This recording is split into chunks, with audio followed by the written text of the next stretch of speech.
Катанецот на СЈО што го стави Катица Јанева не само што ги збуни обвинителите, туку им ги разнишале и така малкуте загрозени сведоци кои прифатиле да бидат дел од постапките кои ги отворило специјалното обвинителство, дознава Алфа.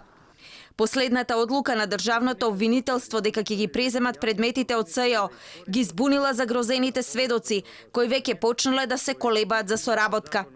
Во текот на постапките тие стекнале доверба со обвинителот што досега го водел случајот, но тоа што ги двоуми е преземањето на случаите, односно назначување на нов обвинител, бидејќи повеќе од сигурно е дека сите предмети нема да завршат во обвинителството за гонење организиран криминал и корупција.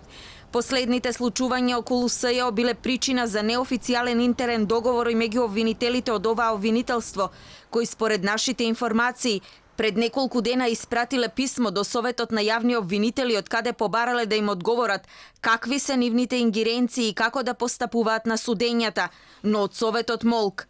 Дополнителна забуна предизвикало писмото на шефицата што го испратила од Шутка, каде е во притвор.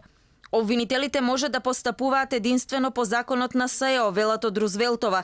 Оттаму се јасни дека тие нема да даваат никакви предмети без некој да им побара.